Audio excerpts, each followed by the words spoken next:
Bismillahirrahmanirrahim. Assalamualaikum warahmatullahi wabarakatuh. Alhamdulillahi ala ihsani wa syukru lahu ala taufiqihi wa amtinani. Asyhadu an la ilaha illallah wahdahu la syarika lahu ta'ziman li sya'ni. Wa asyhadu anna Muhammadan abduhu wa rasuluhu da'ila ridwani. Allahumma salli alaihi wa ala alihi wa ashabihi wa ikhwani. Hadirin dan hadirat yang dirahmati oleh Allah Subhanahu wa taala.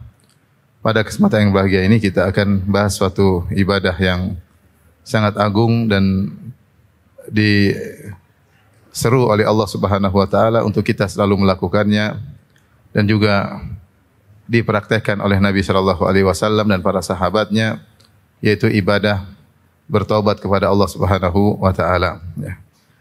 Dan Allah Subhanahu wa taala berfirman dalam Al-Qur'an dalam surat An-Nur, "Wa tubu ilallahi jami'an ayyuhal mu'minuna la'allakum tuflihun."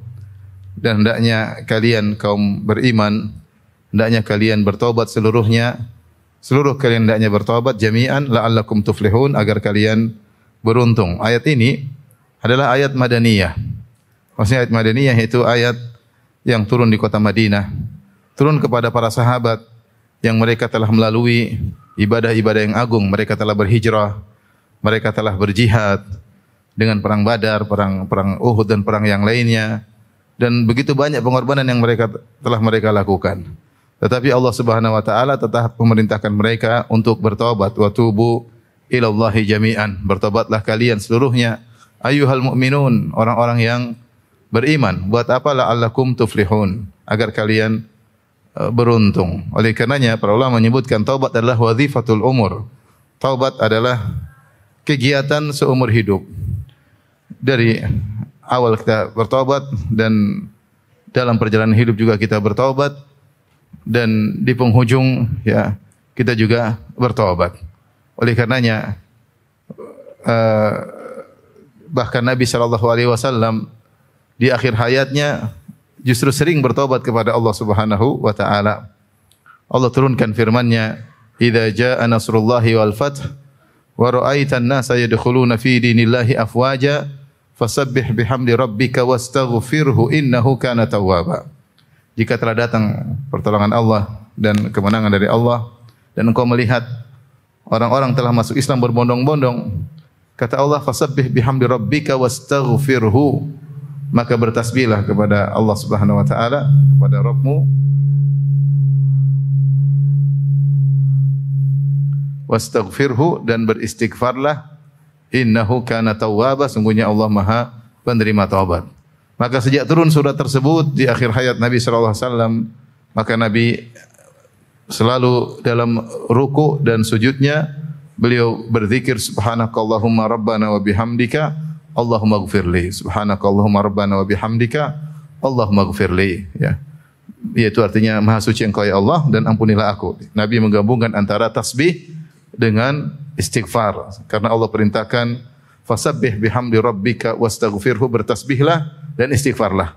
Maka Nabi dalam ruku dan sujud selalu membaca subhanakallahumma rabbana wa bihamdika Allahumma ighfirli. Kata Aisyah radhiyallahu taala anha, yata'awwalul Qur'an, yaitu Nabi sallallahu alaihi wasallam mengamalkan, menjalankan perintah yang Allah perintahkan.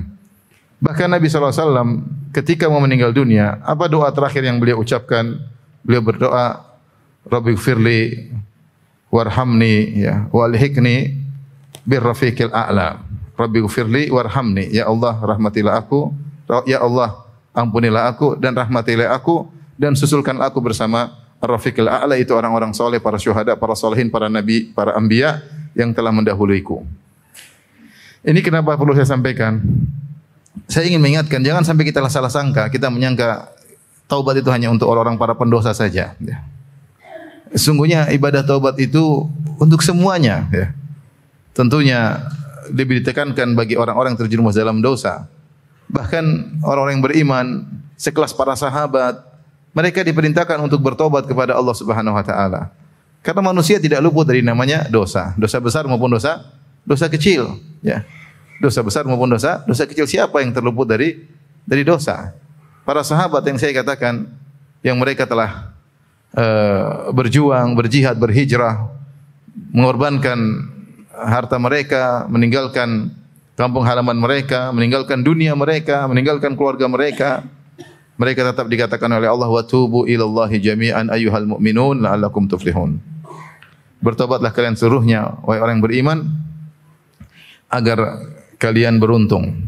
Kemudian yang menakjubkan lagi, ayat ini dalam surat An-Nur ini Allah sebutkan ayat ini, wa tubu ilallah, bertobatlah kalian seluruhnya, setelah Allah menyebutkan tentang perintah menundukkan pandangan. Yang kita tahu mengumbar pandangan hukum asal hukum dosa kecil. Hukum asal hukum dosa kecil jika tidak merambat pada yang lainnya. Ya.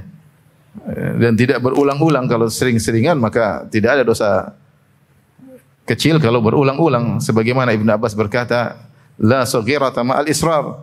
Tidak ada dosa kecil kalau dilakukan berulang-ulang.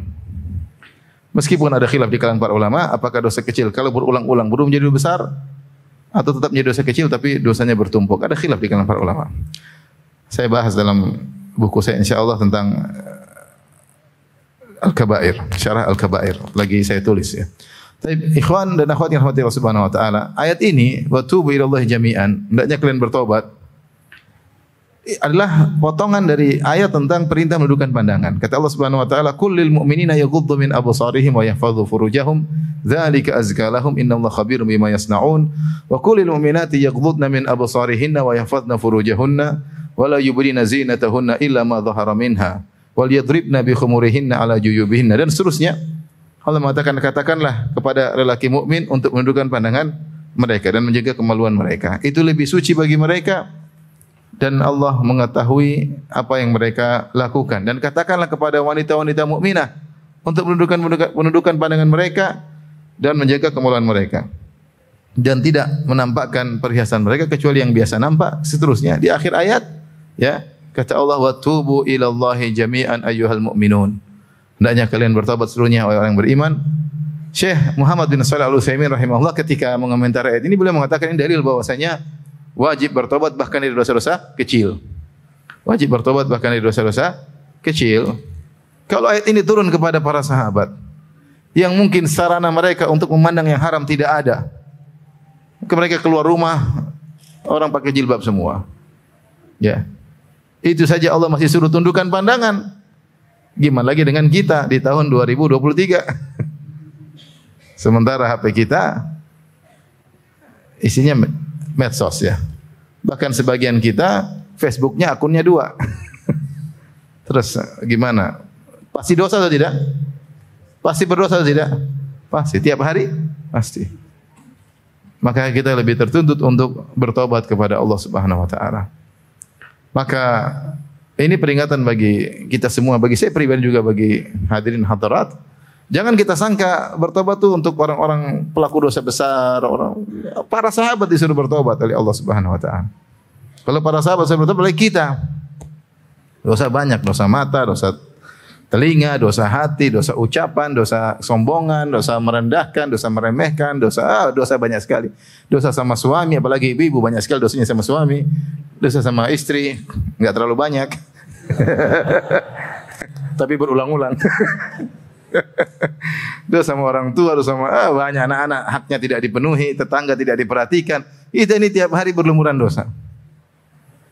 Maka bahasa ini untuk kita semua, bahasa ini untuk kita semua. Maka dikatakan at-taubah wazifatul umur. Taubat itu adalah kegiatan seumur hidup. Seumur hidup. Sampai orang-orang yang habis beribadah disuruh bertobat, suruh beristighfar. Kenapa? Khawatir dalam ibadah ada kurang. Khawatir dalam ibadahnya ada ujub. Apa Allah berfirman tentang orang-orang yang salat malam? Ya. Kata Allah Subhanahu wa taala, "Wa bil ashari hum yastaghfirun." Di waktu sahur mereka beristighfar. Siapa mereka ini? Mereka yang malamnya mereka salat malam. Sampai waktu sahur habis salat malam mereka istighfar, astagfirullah, astagfirullah, astagfirullah. Maka disunahkan bagi seorang kalau sudah salat malam, sudah salat witir, istighfar. Astagfirullah, astagfirullah. Mereka tidak ujub dengan khawatir salat malam mereka menjadikan mereka apa? Ujub. Khawatir mereka tadi salat malam pikirannya masih kemana-mana. Allah suruh istighfar. Habis salat disuruh apa? Zikir pertama setelah salat apa? Astagfirullah, astagfirullah, astagfirullah. Malam Lailatul Qadar doa yang terbaik apa? Allahumma innaka afuwun tuhibbul afwa fa'fu anni. Minta istighfar. Sudah berusaha beribadah sebanyak suruh istighfar. Haji, thumma afidhu min haitsu afadha an-nas wastaghfirullah. Kemudian beranjaklah kalian meninggalkan padang Arafah dan beristighfarlah. Baru wukuf di padang Arafah disuruh lagi apa istighfar. Cuma kita tidak menghadirkan dalam hati kita. Lidah kita, lisan kita sulit mengucapkan Rabbi ghfirli wa tub alayya innaka antat tawwabur rahim. Kita lebih senang ngomong sana, ngomong sini, komentar sana, komentar sini. Lisan kita enggan untuk mengatakan astagfirullah, astagfirullah. Kalaupun mengucapkan astagfirullah tidak diresapi, hanya sekedar formalitas yang harus diucapkan oleh lisan. Tentu istighfar yang seperti itu tidak berkualitas, beda dengan istighfar yang orang merasakan dalam dirinya banyak kekurangan, banyak kesalahan. Ya, banyak kesalahan. Ya. Mumpung kita masih banyak bisa istighfar, minta taubat, kita banyak bertobat kepada Allah. Kata Nabi SAW, fa inni astaghfirullah wa atubu ilaih fil yaumi mi'ata marrah. Aku beristighfar dan bertobat kepada Allah setiap hari 100 kali. 100 kali. Kita kalau jalan sama guru-guru kita, syekh-syekh kita di mobil astagfirullah, astagfirullah, astagfirullah. Kita yang di sampingnya lihat HP. Mereka apa? Astagfirullah, astagfirullah, astagfirullah. Oleh karenanya ikhwan dan akhwat yang Allah Subhanahu wa taala, taubat adalah kewajiban kita semua sampai akhir hayat kita. Sebagaimana dicontohkan oleh Nabi sallallahu alaihi wasallam, dicontohkan oleh para sahabat radhiyallahu taala anhum ajma'in, dan itu perintah Allah Subhanahu wa taala. Nah, ketika berbicara taubat, tidak usah ragu untuk bertobat dari segala dosa yang kita lakukan, dosa besar maupun dosa kecil. Karena ibadah taubat ini ibadah yang sangat dicintai oleh Allah Subhanahu wa taala. Sangat dicintai oleh Allah Subhanahu wa taala. Sampai kalau ada orang tidak berdosa, maka Allah akan sirnakan orang tersebut. Kata Nabi sallallahu alaihi wasallam, "Lau lam tuznibu la dhahaballahu bikum." Kalau kalian tidak berdosa, Allah akan sirnakan kalian. Tsumma jaa'a qaumin yuznibun. Kemudian Allah akan datangkan suatu kaum yang mereka berdosa.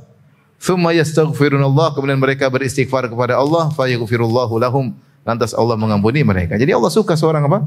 Beristighfar. Karena dalam istighfar tersebut nampak kehinaan seorang hamba. Bukankah hakikat ibadah kita menunjukkan kehinaan kita di hadapan Allah? Ya atau tidak? Sampai Allah mentakdirkan nabi-nabi pun terjatuh dalam sebagian dosa-dosa kecil. Namun bukan berarti ketika mereka terjatuh dalam dosa kecil kemudian mereka menjadi rendah, tidak, mereka jadi semakin sempurna. Ya. Fa kharra raqi'an wa anab, seperti Nabi Daud alaihissalam ketika fastaghfara rabbahu. Nabi Daud ketika datang dua orang kemudian bersengketa di hadapan dia, maka Nabi Daud kemudian mengatakan, kamu telah menzalimi saudaramu karena telah mengambil bisuali ni'ajika ila najatihi ila ni'ajik, ya. Dia minta kambing semua untuk dia, maka kata Nabi Daud, engkau telah menzalimi saudaramu, atau dia telah menzalimi kamu. Waqad zalamaka, sungguh dia telah menzalimimu. Ternyata itu ujian dari Allah Subhanahu wa taala. Ternyata Nabi Daud disebutkan oleh para ahli tafsir, beliau alaihi wassalam memberi hukuman, keputusan hukum sebelum mendengar dari dua belah pihak. Bisu'ali najatika ila ni'aji. Dia telah menzalimi engkau karena minta kambingmu yang satu untuk gabung dengan kambingnya 99. Dia telah bersalah. Setelah itu Nabi Daud sadar bahwasanya dia telah bersalah memberi hukum karena dia tidak mendengar dari dua belah pihak. Kemudian fastaghfara rabbahu, dia pun minta ampun kepada Allah Subhanahu wa taala. Fa kharra raqi'an wa anab. Kemudian pun dia kembali kepada Allah Subhanahu wa taala dan tersungkur sujud kepada Allah Subhanahu wa taala. Fa ghafarna lahu dzalik, kata Allah, kami ampuni dia. Taib. Apakah dengan bersalah Nabi Daud menjadi rendah? Tidak. Wa inna lahu indana la zulfa wa husna ma'ab. Maka Daud alaihissalam di sisi kami memiliki kedudukan yang dekat dengan kami, la zulfa.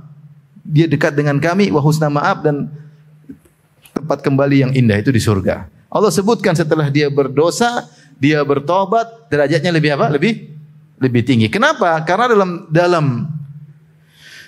dalam taubat tersebut nampak seorang menghinakan dirinya, merendahkan dirinya. Yang ini tidak mungkin dilakukan oleh orang yang tidak berdosa. Perasaan bersalah, perasaan hina, perasaan rendah itu tidak akan mungkin dilakukan oleh yang tidak pernah berdosa. Oleh karenanya, begitu Allah sangat mencintai ibadah taubat sampai Allah mentakdirkan sebagian nabi terjerumus dalam sebagian apa? Kesalahan.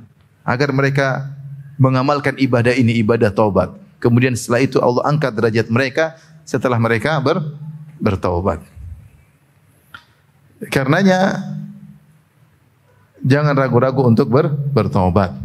Apa tema kajian kita? Jangan ragu untuk bertaubat. Nah. Jangan ragu untuk membasahi lisan dengan mengatakan Rabbi ghfirli wa tub alayya innaka antat tawwabur rahim. Astaghfiruka wa atubu ilaik. Astaghfiruka wa atubu ilaik. Astaghfirullah, astaghfirullah, astaghfirullah. Basahi lisan dengan beristighfar bertobat kepada Allah. Kata Nabi SAW, tuba liman wajada fi sahifatihi istighfaran katsira. Sungguh beruntung seorang yang mendapati dalam catatan amalnya banyak istighfar. Banyak istighfar. Sungguh beruntung. Tapi saya akan menjelaskan tentang pentingnya bertobat dengan menyebutkan Allah memotivasi. Dalil-dalil tentang Allah motivasi untuk apa?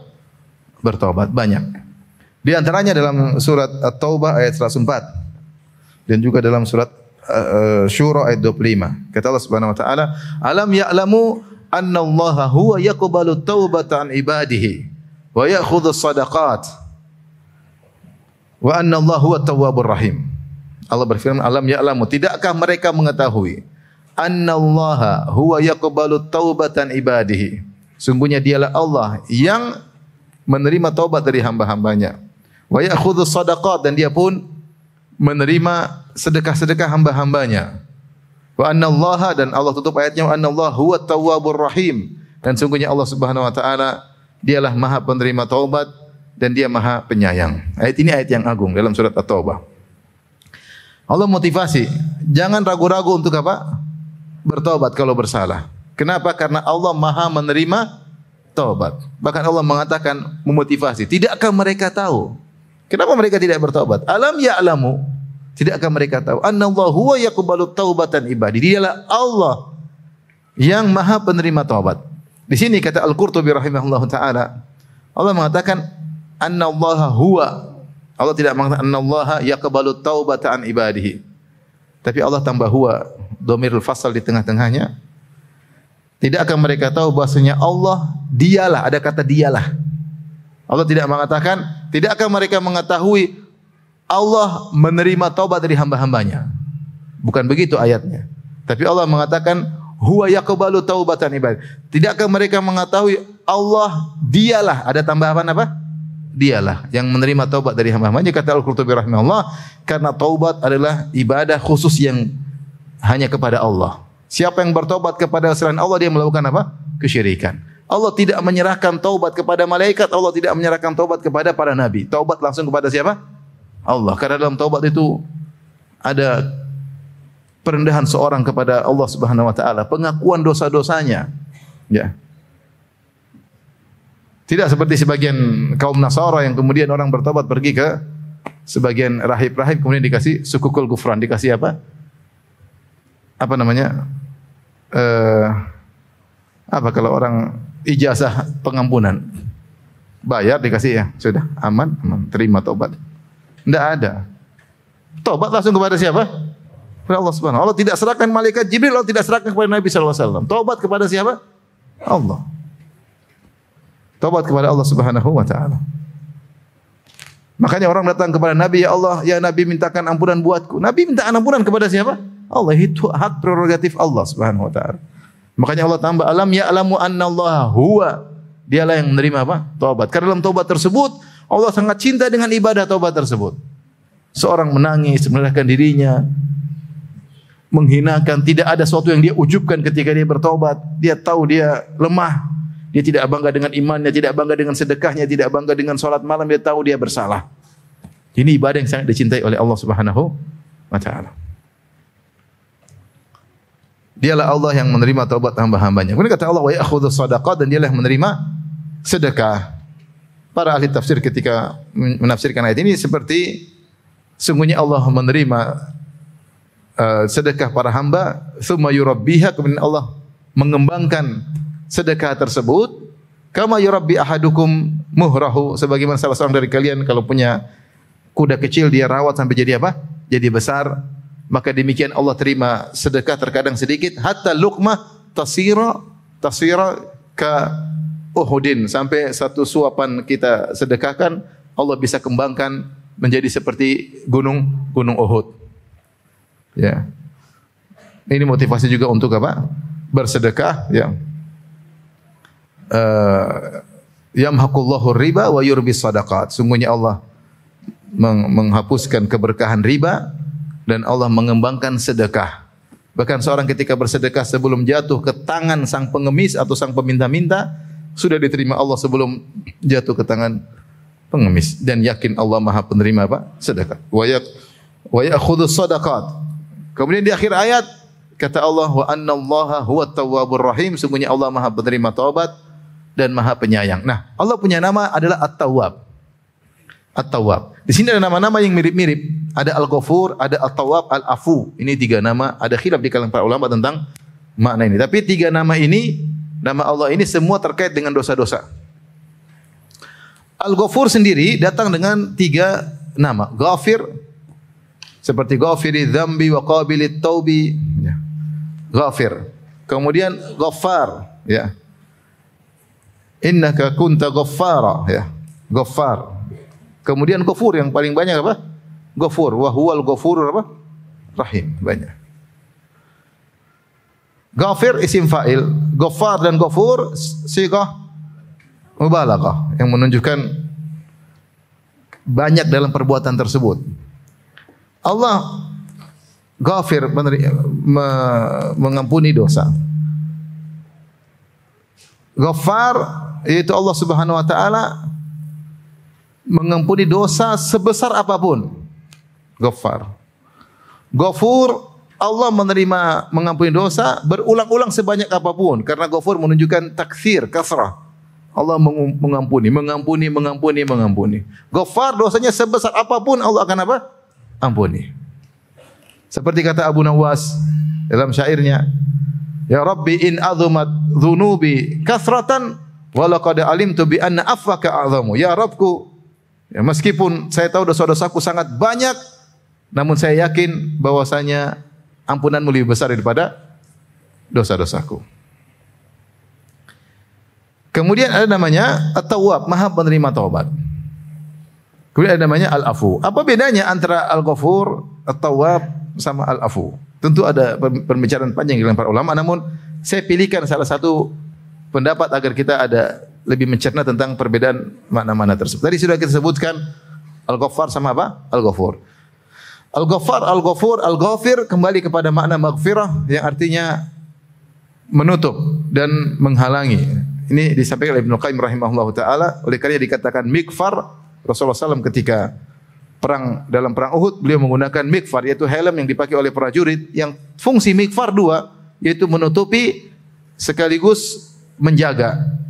Tidak semua penutup kepala disebut dengan mikfar. Songkok tidak dikatakan mikfar karena dia menutupi namun dia tidak bisa menjaga. Kalau ada suatu benda keras, dia tidak bisa menjaga. Sorban pun tidak dikatakan dengan mikfar karena dia fungsinya hanya menutupi dan tidak menjaga. Beda dengan helm yang dipakai oleh prajurit perang, prajurit tempur, maka disebut dengan mikfar, menutupi dan menjaga. Maka seorang ketika mengatakan astaghfirullah, ya Allah aku mohon ampunanmu, mohon maghfirahmu, artinya ya Allah tutuplah dosa-dosaku, aib-aibku di dunia maupun di akhirat, dan lindungilah aku dari dampak dosa-dosaku, karena setiap dosa pasti berdampak. Setiap dosa pasti berdampak, minimal mengotori hati, membuat kita enggak khusyuk dalam apa? Salat, membuat kita malas untuk beribadah, menjadikan berat dalam beribadah. Kenapa? Dampak dosa-dosa kita. Membuat salat malam malas, mau sedekah pelit, mau silaturahmi ke orang tua kayaknya berat, ya. Mau baca Quran kayaknya aduh malas. Tapi kalau baca medsos semangat. Nah, ini dosa-dosa. Maka kalau kita banyak istighfar, maka kita minta sama Allah, ya Allah tutupilah aib-aibku, jangan kau bongkar dosa-dosaku, karena dosa-dosa kita tutup. Banyak dosa-dosa yang kita lakukan orang tidak tahu, istri kita pun tidak tahu. Ya. Maka tutuplah aibku di dunia, terlebih lagi di akhirat, dan hindarkanlah aku dari dampak dosa yang aku lakukan tersebut. Karena dosa pasti ada asarnya, pasti ada dampaknya. Kalau tidak kita minta istighfar, khawatir kita kena dampak di dunia apalagi di akhirat. Itu makna Al-Ghafur. Dialah Allah yang maha menutupi dosa dan maha menghindarkan hambanya dari dampak dosa tersebut. Paham? Kalau Al-Afu sebelumnya At-Tawwab dimaknai oleh para ulama dengan dua makna. At-Tawwab ada maknanya. At-Tawwab artinya Allah Subhanahu wa taala maha memberi ilham kepada hambanya yang baik untuk bertobat. Oleh karenanya Allah memberi taufik kepada sebagian hamba untuk bertobat. Dan boleh dikatakan setiap hamba muslim melakukan dosa pasti ada kegelisahan dalam hatinya. Pasti ada sinyal dalam hatinya yang menegur. Cuma terkadang dia mau terima sinyal tersebut atau dia abaikan. Tapi ada kegelisahan, ini enggak benar, ada deg-degannya. Ada ini, kalau semua macam-macam takut ketahuan istri, ada deg-degan. Kalau HP-nya diambil istrinya dia sudah gelisah. Karena dia tahu dia melakukan apa? Dosa. Sinyal. Cuma terkadang dia sambut sehingga dia bertobat, terkadang dia abaikan karena dia ingin merasakan kelezatan maksiat. Ya. Jadi sebenarnya kalau seorang melakukan dosa, Allah berikan dia ilham untuk apa? Bertobat. Ada sinyal agar dia bertobat, agar dia gelisah, dia tidak nyaman dengan maksiat yang dia lakukan. Dan Allah beri taufik kepada sebagian hamba untuk bertobat. Ini makna pertama, At-Tawwab, yaitu memberi taufik kepada hambanya untuk bertobat. Makna yang kedua, At-Tawwab, Allah menerima taubat hamba tersebut. Kalau dia bertobat, Allah Maha menerima taubat. Dan ini di antaranya firman Allah yang sedang kita bahas. Alam ya'lamu anna Allah huwa yaqbalu taubata. Tidakkah mereka mengetahui Allah menerima apa? Taubat hamba-hambanya. Allah mengatakan ghafiriz dzambi wa qabilit taubi. Ghafiriz dzambi wa qabilit taubi. Ya.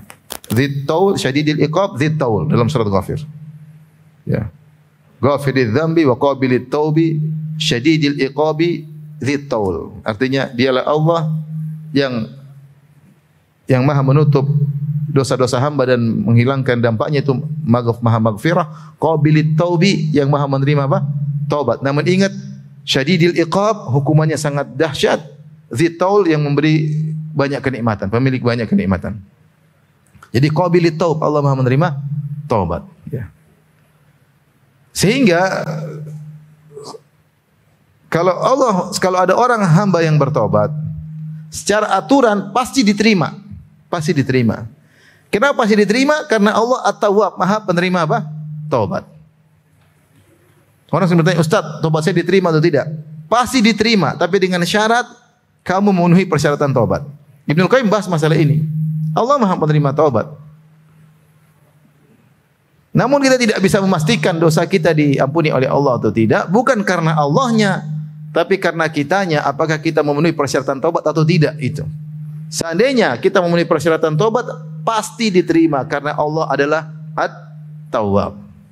Terlebih lagi Allah menggandengkan At-Tawwab dengan Ar-Rahim. Dialah Allah yang maha menerima taubat hamba-hambanya, kediri Ar-Rahim, yaitu yang maha penyayang. Begitu indah ketika At-Tawwab digandengkan dengan Ar-Rahim. Karena maha penerima taubat adalah salah satu konsekuensi atau bentuk dari sifat rahmat Allah Subhanahu wa ta'ala. Karena Allah kasih sayang sama hamba-hambanya, maka Allah menerima taubat. Ayat yang lain tadi disebutkan juga dalam surat Asy-Syura, wa huwal ladzi yaqbalu taubata an ibadihi wa ya'fu anis sayyi'at. Di sini Allah gandengkan antara menerima taubat dengan wa ya'fu anis sayyi'at. Wa huwal ladzi yaqbalu taubata an ibadihi wa ya'fu anis sayyi'at wa ya'lamu ma taf'alun. Allah mengetahui apa yang kalian lakukan. Nah, jadi At-Tawwab maha menerima taubat, dan taubat ada syarat-syaratnya, ya.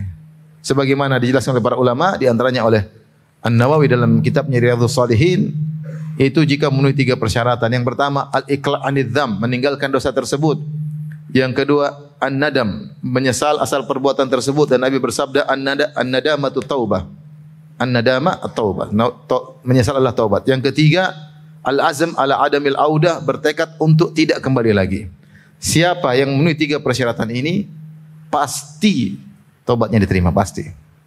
Kita enggak boleh bikin ragu-ragu orang, belum tentu enggak diterima, pasti diterima. Tapi kamu harus memenuhi persyaratan ini. Kamu meninggalkan dosa ketika kau bertobat, kau benar-benar menyesal, benar-benar terenyuh hati, menyesal kenapa saya terjerumus kemarin, menyesal. Ketiga, bertekad untuk tidak melakukannya. Kalau kamu memenuhi 3 persyaratan ini, pasti diterima. Meskipun nanti kau terjerumus dalam dosa lagi, bulan depan, minggu depan, itu dosa yang lain. Tapi dosamu ini pasti diterima oleh Allah jika kau memenuhi persyaratan.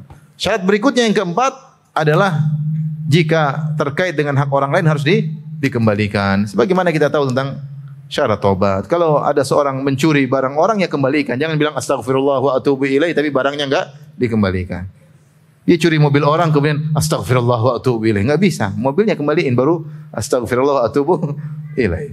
Taubat kalau sudah memenuhi persyaratan taubat pasti diterima oleh Allah Subhanahu wa taala.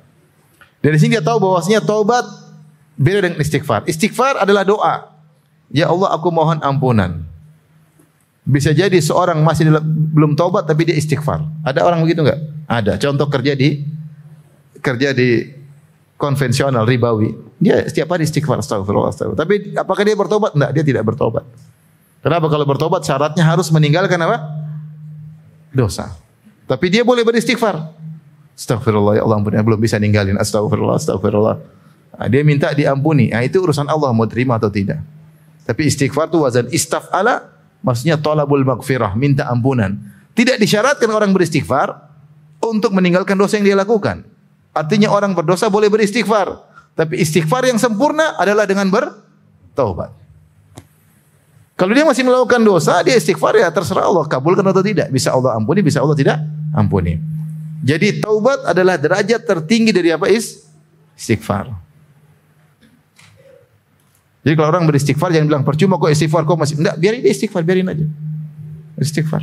Dan kita masih banyak dosa-dosa yang kita lakukan kita belum bisa meninggalkan, itu tidak. Sebagian orang masih belum bisa menjaga pandangannya. Dia pada astagfirullah, astagfirullah. Dia tidak tobat-tobat, enggak bisa tobat. Masih tertawan dengan syahwatnya. Apakah dia boleh istighfar? Boleh. Apakah dia dikatakan bertobat? Dia belum bertobat. Karena bertobat syaratnya harus apa? Meninggalkan. Tapi dia astagfirullah, astagfirullah, astagfirullah. Boleh. Taib. Berikutnya namanya al-afu. Al-afu. Wa ya'fu anis sayyi'at tadi. Wa huwa alladhi yaqbalu taubatan ibadihi. Wa ya'fu anis sayyi'at. Dialah Allah yang menerima taubat dari hamba-hambanya. Wa ya'fu anis sayyi'at. Al-afu ini ada khilaf juga. Namun salah satu pendapat, al-afu diambil dari kata aful athar, yaitu menghilangkan jejak. Seperti dalam hadis Sahih Bukhari, ketika Rasulullah SAW bercerita tentang kisah Hajar dan Sarah, yang Sarah marah sama Hajar karena cemburu kepada Hajar, istri kedua Nabi Ibrahim. Ternyata Hajar punya anak lebih dahulu daripada dia. Padahal sebelumnya tidak cemburu. Tapi ketika Hajar memiliki sesuatu yang tidak dimiliki oleh istri pertama, maka terjadi kecemburuan yang dahsyat. Sifat wanita. Ya. Padahal Sarah yang nyuruh Ibrahim nikah sama Hajar. Sarah yang menghadiahkan Hajar kepada Ibrahim. Yang kasih ide agar Ibrahim alaihissalam nikah dua. Dan tujuan agar punya anak. Ketika tujuannya terjadi, dia yang cemburu. Perempuan tidak bisa mengontrol apa? Hatinya. Benar ibu-ibu? Bapak-bapak pura-pura tidak tahu. Nah, maka Nabi SAW menjelaskan, awal man ittakhadha mintaqan Ummu Ismail. Yang pertama kali mengambil mintak, yaitu kain yang diikat di perut atau di pinggang supaya orang giat bekerja, tapi kain ini panjang.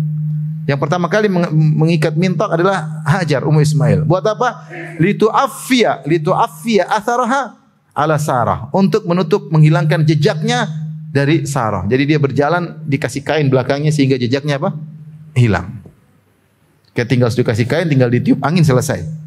Tapi kalau pijakannya tidak dihilangkan dengan kain tersebut, mungkin ada jejak, Sarah bisa kejar. Tapi di sini Rasulullah menggunakan kata litu'affiya atharaha ala Sarah, untuk menghilangkan jejak. Dari sini sebagian ulama mengatakan bahwasanya al-afu ini tingkatan setelah taubat dan maghfirah. Karena kita minta kepada Allah dosa-dosa yang sudah kita minta ampun kepada Allah, dosa-dosa yang sudah kita taubat darinya, ya Allah hilangkan jejaknya. Jejak digital hilangkan. Karena kalau kita cuma hilangkan jejak digital di dunia, jejak digital di malaikat nggak hilang, itu masalahnya.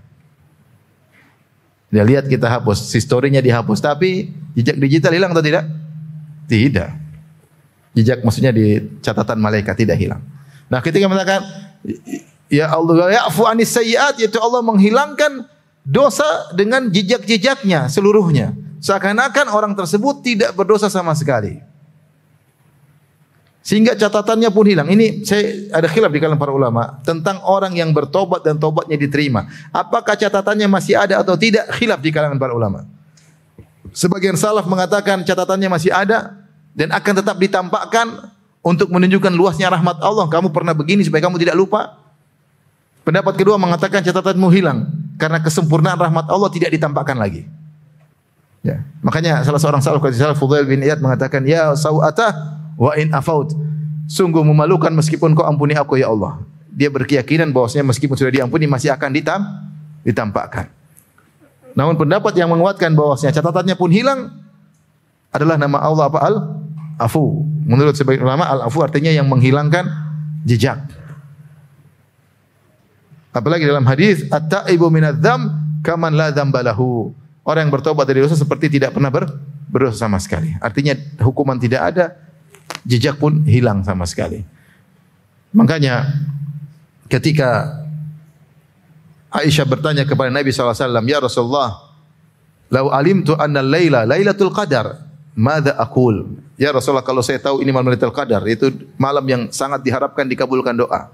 Malam yang dicari-cari oleh Nabi, dikejar-kejar oleh para sahabat. Sampai mereka beriktikaf, sampai meninggalkan istri-istri mereka. Sampai tidak keluar masjid untuk mencari malam ini. Nah, kalau saya dapat malam itu, apa yang saya ucapkan ya Rasulullah? Kata Rasulullah SAW, Quli Allahumma innaka afuun tuhibbul afwa fa'fu anni. Ya Allah, engkau maha pengampun, maha penghilang jejak. Maka ampunilah, maafkanlah hambamu ini. Oleh karenanya, kita semua siapa yang tidak berdosa? Saya sih berharap pendapat ini lebih kuat. Bahwasanya kalau orang minta ampunan kepada Allah, Allah bukan cuma menghilangkan hukumannya, tapi Allah juga menghilangkan apa? Jejaknya. Sungguh memalukan. Meskipun seorang hanya berhadapan dengan Allah, tapi itu adalah hal yang sangat memalukan. Ya. Maka itu pendapat sebagian ulama dengan Al-Afu. Dari sini kita bisa bedakan antara Al-Ghafur, At-Tawwab sama apa? Al-Afu. Tapi ini dalil pertama atau dua dalil yang Allah memotivasi untuk bertobat sehingga kita tidak perlu ragu untuk bertobat karena Allah mengatakan alam ya'lamu annallaha huwa yaqbalut taubah. Tidakkah mereka tahu bahwasanya Allah Maha menerima apa? Taubat. Kalau kita punya dosa langsung astaghfirullah wa atubu ilaih. Astaghfirullah. Enggak sengaja lihat cewek astaghfirullah wa atubu ilaih. Kadang kita enggak bisa menghindar ya. Kita menghindar pun tetap terlihat. Karena sekedar malu ya. Seharusnya kita, tapi kita enggak kuat, iman kita enggak kuat. Contoh, seharusnya kalau misalnya kita di pesawat di bisnis kelas, tahu-tahu ada pramugari dengan pakaian yang menor, kemudian terlihat sebagian buah dadanya misalnya. Harusnya kita begini kan. Tapi karena kita enggak enak begitu. Kita gini tetap aja kelihatan bayang-bayang di sini. Gimana?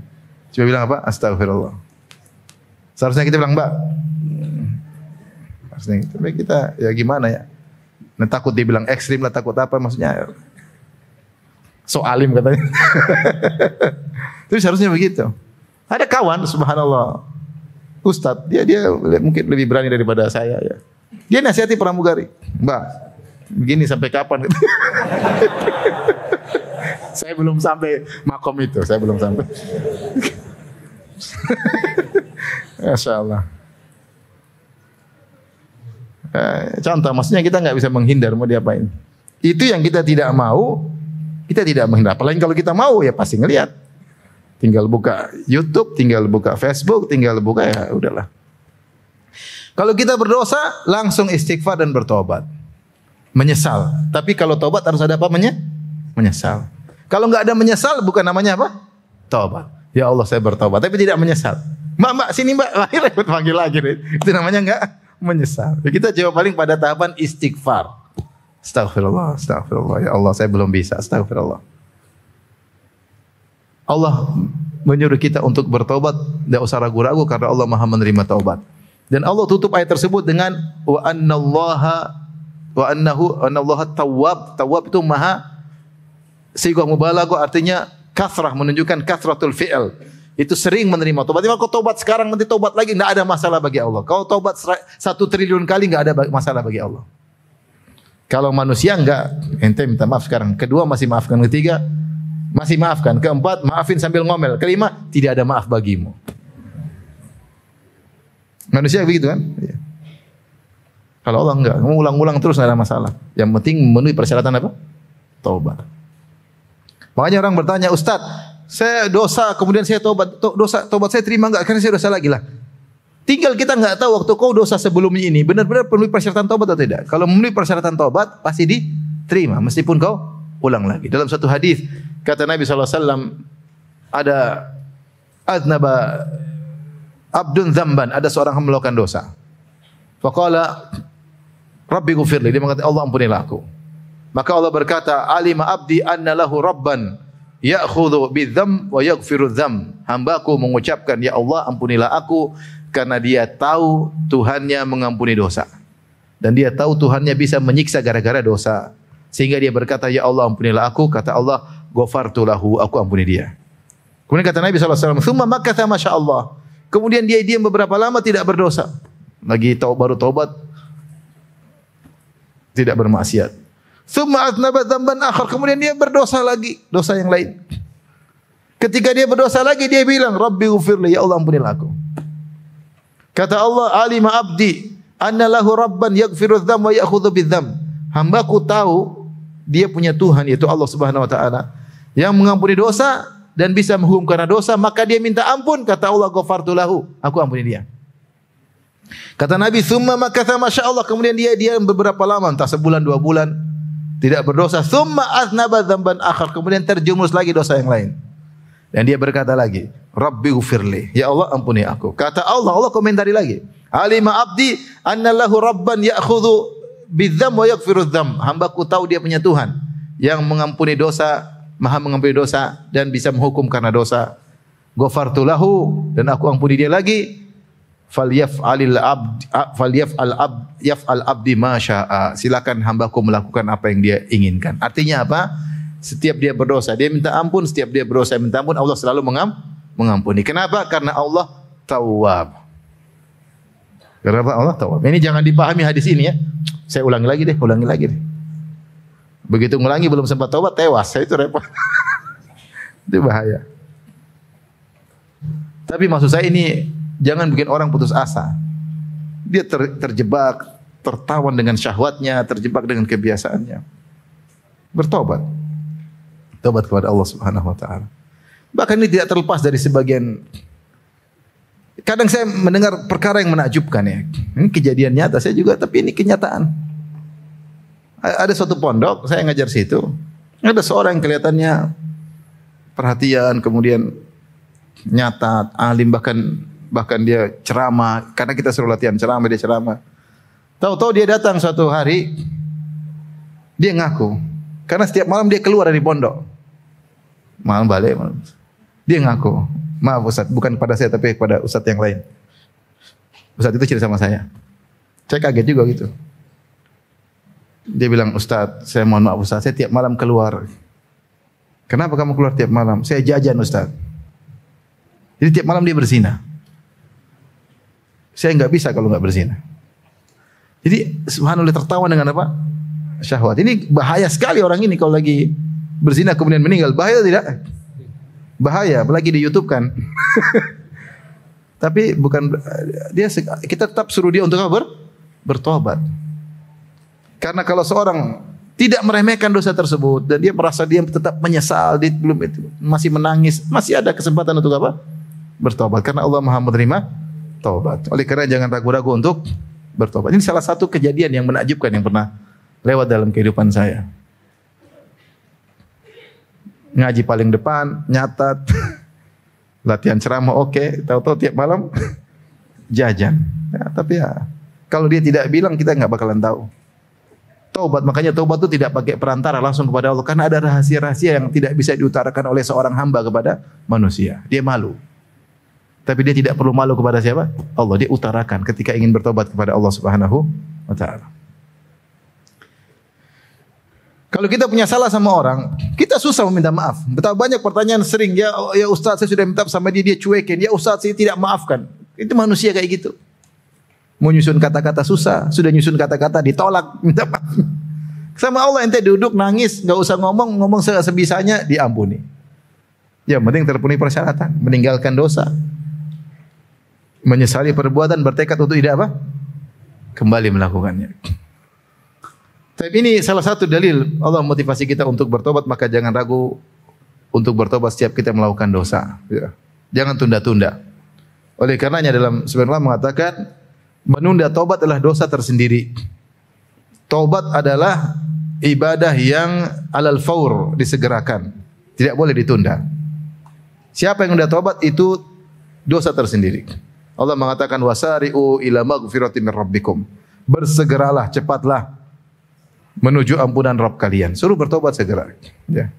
Suruh bertobat segera. Sabiqu ila maghfiratin min rabbikum. Cepatlah untuk bertobat kepada Allah. Siapa yang sudah taubat, dia punya dosa tersendiri. Dosa menunda apa? Taubat.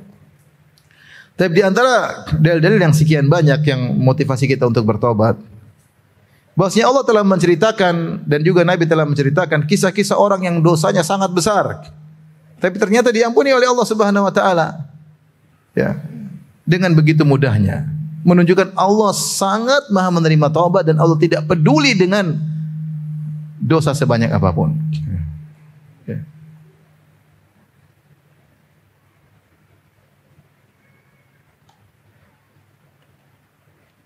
Ya ibadi, ya. Lau balagat dhunubuka ananas samai. Thumma astaghfartani, ghafartu laka wala ubali.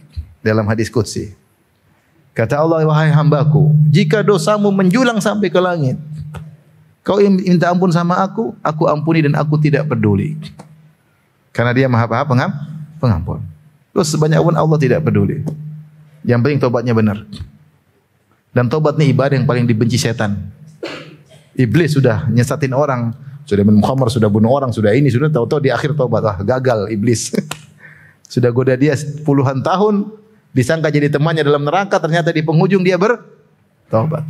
Nah, Allah mengkisahkan dan juga Nabi mengkisahkan tentang orang-orang yang tenggelam dalam maksiat luar biasa, ternyata diampuni oleh Allah Subhanahu wa taala. Contoh dalam Al-Qur'an, misalnya apa? Kisah para penyihir Firaun. Para penyihir Firaun. Sihir itu syirik atau bukan? Syirik. Bahkan syirik yang parah, sihir. Maka ketika Rasulullah mengatakan ijtanibu sab'al mubiqat, jauhilah 7 dosa yang membinasakan. Kemudian asyirku, kata Nabi, yang pertama syirik, yang kedua as-sihru, sihir. Sihir adalah bagian dari syirik. Ini dzikrul khas ba'dal am, menunjukkan bahayanya syirik, sihir tersebut. Dia bagian dari syirik, tapi syirik yang sangat berbahaya. Nah, ini para penyihir Firaun, mereka pekerjaannya sihir. Tiap hari syirik untuk cari uang. Kemudian niatnya buruk, datang untuk berduel dengan Nabi Musa. Niatnya buruk atau tidak? Ingin menang dalam duel tersebut. Inna lana la ajran in kunna nahnul ghalibin. Ngomong sama Firaun, kalau kami menang gimana? Dapat upah enggak? Kata Firaun, bukan cuma dapat upah, kalian akan menjadi minal muqarrabin, kalian akan menjadi orang dekatku. Jadi mereka berduel dengan Nabi Musa, niatnya duniawi, ingin dapat upah dan dapat bonus jadi orang-orang pilihan siapa? Firaun. Mungkin mereka penyihir puluhan tahun. Ya. Bukan seperti di Indonesia penyihir-penyihir gadungan ya. Enggak, ini penyihir asli, benar-benar punya teman setan, benar-benar penyihir. Mungkin sudah puluhan tahun bergelimang dengan kesyirikan. Kemudian mereka berduel dengan Nabi Musa, kemudian mereka kalah. Mereka berduel di waktu duha, sebelum malam mereka faulqiyas saharatu sujada, mereka sujud bertobat kepada Allah, kemudian mereka dibunuh, mereka masuk surga. Iman mereka tidak sampai 1 siang full. Diampuni oleh Allah atau tidak? Diampuni. Masuk surga atau tidak? Masuk, selesai. Cerita panjang, semua kesyirikan, kemaksiatan puluhan tahun hilang dalam Waktu sebentar. Waktu sebentar. Luar biasa ya. Penyihir apa? Fir'aun. Bahkan seandainya Fir'aun bertobat, diterima enggak tobatnya? Diterima. Makanya Allah kirim Nabi Musa dan Nabi Harun kepada Fir'aun. Allah mengatakan faqula lahu qawlan layyinan la'allahu yatadzakkaru aw yakhsha.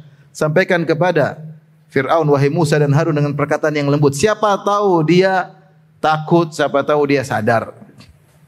Seandainya dia bertobat, tobatnya diterima. Namun dia tidak bertobat, akhirnya mati konyol. Ya, tenggelam dalam laut merah. Dia bertobat sudah lewat waktunya. Endal gorgoroh, endal mu'ayana, ketika dia sudah melihat kematian di depan mata. Ketika sudah adrakahul gharq, sudah mau tenggelam, baru dia berkata, amantu annahu la ilaha illa alladzi amanat bihi banu Israil wa ana minal muslimin. Saya beriman, saya muslim. Kata Allah, al-an, sekarang baru tobat. Tidak bisa.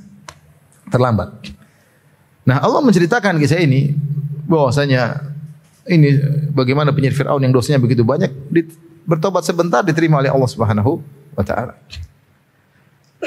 Demikian juga Nabi SAW bercerita tentang kisah-kisah seperti kisah pembunuh 100 nyawa. Sudah bunuh 100 nyawa, kemudian bertobat, belum sempat beramal soleh, sudah meninggal, akhirnya masuk apa? Surga. Nah, saya rasa dosa-dosa kita tidak seperti sampai mereka. Ya. Kalau orang-orang seperti itu saja Allah bisa terima taubatnya, apalagi kita. Cuma kita mau bertobat atau tidak, itu masalahnya. Makanya kalau kita berdosa, jangan ragu-ragu segera bertobat kepada Allah Subhanahu wa taala.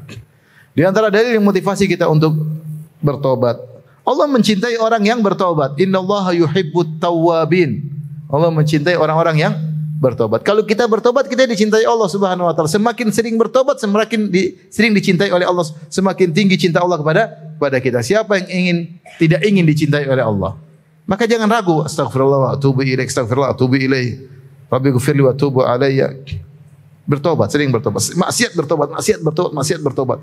Jangan pernah berhenti karena Allah cinta sama kita. Bukti Allah cinta sama kita, Allah ilhamkan kita untuk bertobat karena Allah ingin terima tobat kita. Sebenarnya Allah mengatakan demikian. Buktinya kalau Allah tidak ingin terima tobat kamu, Allah tidak akan ilhamkan kamu untuk kamu bertobat. Ketika Allah mengilhamkan kepada seorang hamba untuk bertobat, itu berarti Allah masih sayang sama dia. Berarti Allah masih ingin terima apa?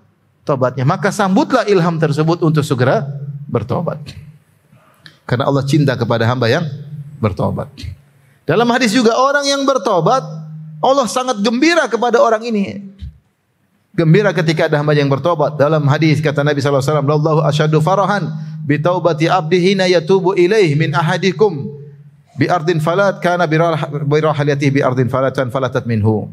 Allah lebih gembira dengan tobatnya seorang hamba yang bertobat kepada Allah daripada gembiranya salah seorang dari kalian yang di tengah padang pasir bawa ontanya, tiba-tiba ontanya ucul kabur, wa alaiha ta'amu wa syarabuhu, dan ontanya kabur tersebut ternyata bekalnya semua makanan minumannya dibawa sekaligus sama sang onta. Kemudian dia pun pasrah. Kemudian fattaja'a tahta dhilli syajarah, kemudian dia pun mencari sebuah pohon, dia bernaung di bawahnya. Dia menunggu kematian. Qad ayisa min rahilatihi, dan dia sudah putus asa, dia merasa dirinya akan mati. Tiba-tiba datang onta tersebut, maka dia saking gembiranya, fa akhadha bi khitamiha, dia segera pegang tali kekang onta supaya tidak ucul lagi, tidak kabur lagi. Saking bersyukurnya, saking gembira dia berkata, Allahumma anta abdi wa ana rabbuk, ya Allah sungguh benar engkau hambaku dan aku adalah Tuhanmu. Kata Nabi, akhta'a min syiddatil farah, salah ngomong karena saking apa? Gembiranya.